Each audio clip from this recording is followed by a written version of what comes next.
ಅವ್ರಿಗೇನು ಪ್ರಾಬ್ಲಮ್ ಏನು? ನಾವೇನ ಕಾಂಗ್ರೆಸ್ ಅವ್ರ ರೀತಿ ಸಿದ್ದರಾಮಯ್ಯನವ್ರ ರೀತಿ ವಿಧಾನಸೌಧ ಬಾಗಲ್ ಕಲ್ಲೊಟ್ಟಿದ್ರ, ಕಾಲಲ್ಲಿ ಓದಿದ್ರ? ಏನಿಲ್ಲಲ್ಲ. ನಮ್ಮ ಸಂಸ್ಕೃತಿನೇ ಅದಲ್ಲ. ಸಿದ್ದರಾಮಯ್ಯನವ್ರಿಗೆ ಆ ಸಂಸ್ಕೃತಿ ಇದೆ, ಕಾಂಗ್ರೆಸ್ಗೆ ಆ ಸಂಸ್ಕೃತಿ ಇದೆ. ನಮ್ಮನ್ನು ತಡೆದಿರೋ ಅಂಥದ್ದು ಇದೊಂದು ರೀತಿ ವಿರೋಧ ಪಕ್ಷಗಳನ್ನು ದಮನ ಮಾಡುವಂಥ ಒಂದು ಪ್ರವೃತ್ತಿಯನ್ನು ಕಾಂಗ್ರೆಸ್ ಅವರು ತೋರಿಸಿದ್ದಾರೆ. ಬೀಗ ಯಾಕೆ ತಗೊಂಡು ಹೋಗಿದ್ದೀರಿ ಅಂದರೆ, ಇವರು ಡೆಲ್ಲಿಗೆ ಹೋಗಿ ದೇಶವನ್ನು ತೋಡುವಂತ ಮಾಡಕ್ಕೆ ಹೋಗ್ತಾ ಇದ್ದಾರೆ. ಡಿ ಕೆ ಸುರೇಶ್ ಅವರ ಹೇಳಿಕೆಯನ್ನು ಬೆಂಬಲಿಸಿ 136 ಜನ MLAಗಳು ಹೋಗಿದ್ದಾರೆ ಡೆಲ್ಲಿಗೆ. ರಿಯಲ್ ಆಗಿ ಹೋಗಿರೋದು ಅದಕ್ಕೆ. ಡೆಲ್ಲಿಯಲ್ಲಿ ಹೋಗಿ ದೇಶ ವಿಭಜನೆಗೆ ಹೋಗಿದ್ದಾರೆ. ಯಾಕಂದರೆ ಹಿಂದೆ ಜಿನ್ನಾನು ಕೂಡ ಡೆಲ್ಲಿಗೆ ಬಂದು ದೇಶ ವಿಭಜನೆಯನ್ನು ಕೇಳಿದ್ದ. ಈ ಕಾಂಗ್ರೆಸ್ ಅವರು ಅದೇ ರೀತಿ DNA ಇರ್ತಕ್ಕಂಥ ಕಾಂಗ್ರೆಸ್ ಅವರು ಅವ್ರಿಗೆ ದೇಶ ವಿಭಜನೆ ಮಾಡುವಂಥದ್ದು ಒಂದು ರಕ್ತಗತವಾಗಿ ಅವ್ರಿಗೆ ಬಂದ್ಬಿಟ್ಟಿದೆ. ಈಗ ಒಬ್ಬ MLAನು ಕೂಡ, ಬೆಳಗಾವಿ MLA ಯಾರವರು, ವಿನಯ್ ಕುಲೆ, ಅವರು ಒಂದು ಹುಬ್ಳಿ ಧಾರವಾಡ ಒಂದು ದೇಶ ಆಗಬೇಕು ಅಂತ ಅವರು ಹೊರಟಿದ್ದಾರೆ. ಡಿ ಕೆ ಸುರೇಶ್ ಅವರು ಕನಕಪುರನೇ ಒಂದು ದೇಶ ಮಾಡೋಕ್ಕೆ ಹೊರಟಿದ್ದಾರೆ. ಎಲ್ಲ ಯಾಕೆ ಅಂದರೆ, ಇವರೆಲ್ಲ ಯಾಕೆ ಮಾಡ್ತಾ ಇದ್ದಾರೆ ಗೊತ್ತಲ್ಲ? ಇಂಡಿವಿಜುವಲ್ ಇವ್ರದೆಲ್ಲ ವೈಯಕ್ತಿಕ ಸಾಧನೆಗಳಿಗೋಸ್ಕರ ಮಾಡ್ತಾ ಇದ್ದಾರೆ ಇವರೆಲ್ಲ. ಈಗ ದೇಶ ಭಾರತ ನಮ್ಮದು. ಭಾರತ ಮಹಾತ್ಮ ಗಾಂಧೀಜಿ ಇರ್ಬೋದು, ಜವಾಹರ್ಲಾಲ್ ನೆಹರು ಇರ್ಬೋದು, ಅವರೆಲ್ಲರೂ ಕೂಡ ದೇಶಕ್ಕೆ ಹೋರಾಟ ಮಾಡಿದ್ದಾರೆ.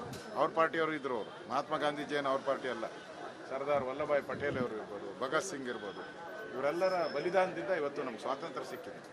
ಆ ಸ್ವಾತಂತ್ರ್ಯ ಸೇನಾನಿಗಳು ನಮ್ಮ ಕರ್ನಾಟಕದಲ್ಲೂ ಕೂಡ ಲಕ್ಷಾಂತರ ಸ್ವಾತಂತ್ರ್ಯ ಹೋರಾಟಗಾರರು, ಅವರೆಲ್ಲರಿಗೂ ಕೂಡ ಅವಮಾನ ಮಾಡಿದ್ದಾರೆ. ಈ ಸ್ಟೇಟ್ಮೆಂಟ್ ಕೊಟ್ಟು ದೇಶ ವಿಭಜನೆ ಆಗಬೇಕು, ಆದರೆ ಏನು ತಪ್ಪು ಅಂತ ಹೇಳಿದ್ದಾರೆ. ಇವತ್ತು ಅವ್ರ MLA, ಕಾಂಗ್ರೆಸ್ MLA ಆದರೆ ಏನು ತಪ್ಪು ಅಂತ ಕೇಳಿದ್ದಾರೆ.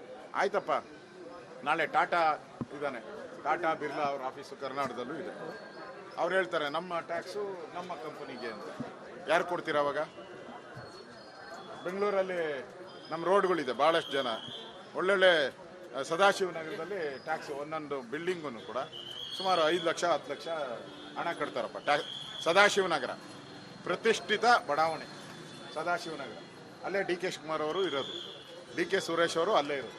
ನಾಳೆ ಬಂದ್ಬಿಟ್ಟು ಇಡೀ ಸದಾಶಿವನಗರದಲ್ಲಿ ನಾವು ಟ್ಯಾಕ್ಸ್ ಕಟ್ತೀರಿ, ಹೈಯೆಸ್ಟು ಎಲ್ಲ ಹಣವನ್ನು ಸದಾಶಿವನಗರಕ್ಕೆ ಕೊಡಬೇಕು ಅಂದರೆ ಸ್ಲಮ್ಗಳ ಕತೆ ಏನು?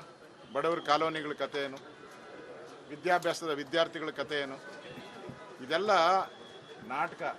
ಸಿದ್ದರಾಮಯ್ಯನಿಗೆ ಇವೆಲ್ಲ ಗೊತ್ತಿಲ್ವಾ? ಸಿದ್ದರಾಮಯ್ಯ ಹೇಳ್ತಾರೆ ಮೋದಿ ಮುಂದೆ ಮಾತಾಡೋ ಧೈರ್ಯ ಇಲ್ಲ, ನಾವು ಪ್ರತಿಭಟನೆ ಮಾಡ್ತಾ ಇದೀವಿ ಅಂತ ಅವರು ಬೆಂಗಳೂರಲ್ಲಿ ಪ್ರತಿಭಟನೆ ಮಾಡ್ತಾ ಇದ್ದಾರೆ ಅಂತ ಹೇಳ್ತಾ ಇದ್ದಾರೆ. 14 ಬಾರಿ ಬಡ್ಜೆಟ್ ಬಂದಿರೋರು ನಿಮಗೆ ಮಾತಾಡೋಕ್ಕೆ ದಮ್ಬಿಲ್ಲ ಅಂದರೆ ನಿಮ್ಗೆ ದಮ್ ಬೇಕಲ್ಲ ರೀ?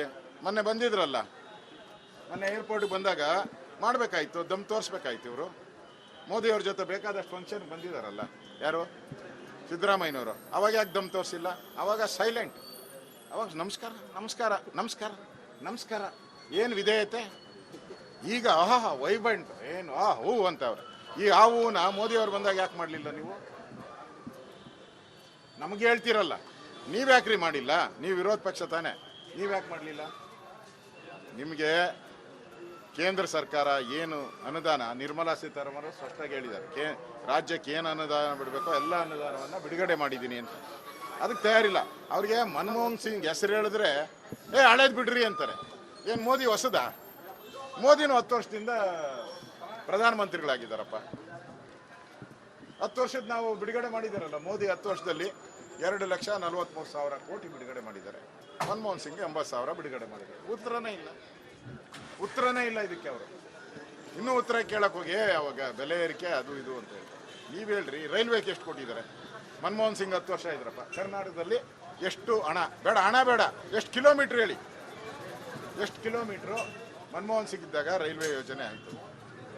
ನ್ಯಾಷನಲ್ ಹೈವೇಸ್ ಗಡ್ಕರಿ ಅವ್ರು ಬಂದಾಗ ಎಷ್ಟು ಕಿಲೋಮೀಟ್ರ್ ಆಗಿದೆ? ಕಾಂಗ್ರೆಸ್ ಅವರು ಇದ್ದಾಗ ಎಷ್ಟು ಕಿಲೋಮೀಟ್ರ್? ಇಷ್ಟೇ ಹೇಳಿ. ಹಣ ಹೋದ್ರೆ ಅವರು ಅದು ಆರತ ಸರಿ ಇಲ್ಲ ಅಂತಾರೆ.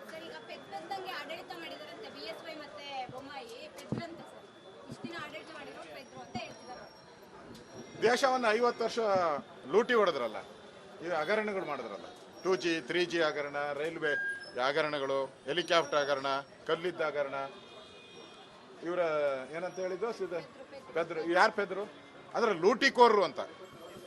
ನಾವು ಸದ್ಯಕ್ಕೆ ಲೂಟಿಕೋರರಲ್ಲ. ನಾವೇನು ಅಲ್ಲಲ್ಲ, ನರೇಂದ್ರ ಮೋದಿ ಅಲ್ಲಲ್ಲ. ಡಿ ಕೆ ಶಿವಕುಮಾರ್ ಹತ್ರ ಬಿಜೆಪಿ ಆಫೀಸು ಬೀಗ ಹಾಕಕ್ ಹೇಳಿ ಅವ್ರಿಗೆ, ಬಿಜೆಪಿ ಆಫೀಸು ಬೀಗ ಹಾಕಕ್ ಹೇಳಿ ಅಂತ ಡಿ ಕೆ ಶಿವಕುಮಾರ್. ಪಾಪರ್ ಆಗಿರೋದು ಕಾಂಗ್ರೆಸ್ ಆಫೀಸ್ ರೀ, ಪಾಪರ್ ಆಗಿರೋದು ಕಾಂಗ್ರೆಸ್ ಆಫೀಸು. ದುಡ್ಡು ಕೊಡೋಕ್ಕೆ ರೈತರಿಗೆ ದುಡ್ಡು ಕೊಡೋಕ್ಕಿಲ್ಲ, ರಸ್ತೆಗೆ ದುಡ್ಡಿಲ್ಲ,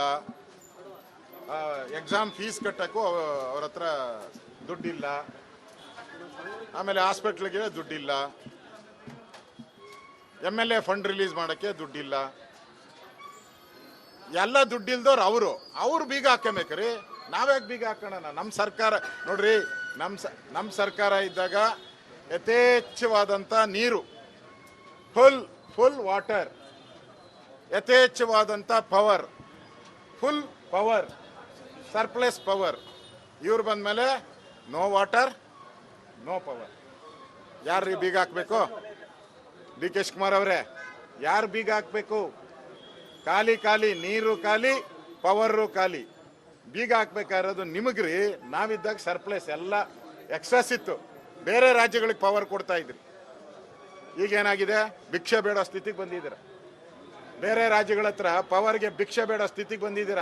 ನಾವಿದ್ದಾಗ ಬೇರೆ ರಾಜ್ಯಗಳಿಗೆ ನಮ್ಮ ಪವರ್ ಕೊಡ್ತಾ ಇದ್ರಿ, ಎಲೆಕ್ಟ್ರಿಸಿಟಿ ಪವರ್ ಸರ್ಪ್ಲಸ್.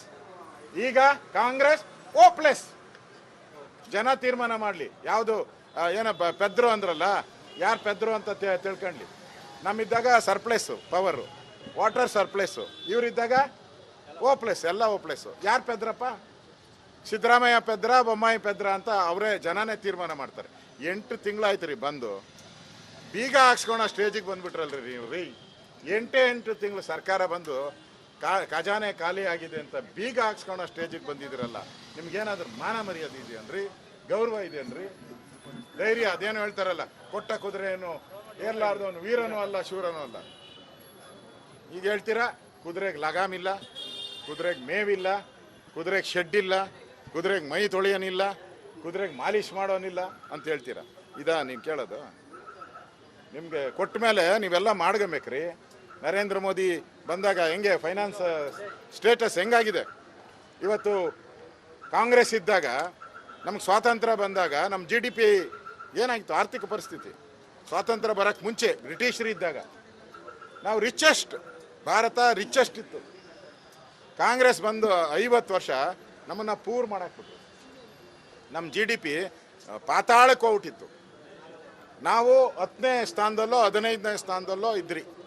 ನಮ್ಮ ವರ್ಲ್ಡ್ ಎಕನಾಮಿಯಲ್ಲಿ ನಾವು 15-20ನೇ ಸ್ಥಾನಕ್ಕೆ ಇದ್ರಿ. ಈಗ ಮೋದಿಯವರು ಅದನ್ನು ಎಲ್ಲಿ ತಂದರು? ನಮ್ಮ ದೇಶನ ಆಳಿದಂಥ ಬ್ರಿಟಿಷರೇನಿದ್ರು ಅವ್ರಿಗಿಂತ ಒಂದು ಸ್ಟೆಪ್ ಮೇಲೆ ಇದ್ದೀರಿ. ಈಗ 5ನೇ ಸ್ಥಾನಕ್ಕೆ ಬಂದಿದ್ದೀರಿ. ಯಾರು? ಮೋದಿ ಆರ್ಥಿಕ ಸಂಪನ್ಮೂಲವನ್ನು ಕ್ರೋಢೀಕರಿಸಿದ್ದು ಮೋದಿ, ಸಮರ್ಥ ನಾಯಕತ್ವ ಕೊಟ್ಟಿದ್ದು ಮೋದಿ, ಭಾರತವನ್ನು ವಿಶ್ವಗುರು ಮಾಡಿದ್ದು ಮೋದಿ, ಅಭಿವೃದ್ಧಿಯನ್ನ ಮಾಡ್ತಾ ಇರೋದು ಮೋದಿ, ರಾಮ ಮಂದಿರ ಕಟ್ಟಿದ್ದು ಮೋದಿ, ಕಾಶ್ಮೀರವನ್ನ ಭಾರತಕ್ಕೆ ಸೇರಿಸಿದ್ದು ಮೋದಿನೇ ಗೆಲ್ಲದು. ಖರ್ಗೆ ಸಾಹೇಬರು ಹೇಳಿದ್ದಾರೆ 400 ಸೀಟ್ BJP ಬರುತ್ತೆ ಅಂತ. ಖರ್ಗೆ ಅವರಿಗೆ ಜೈ.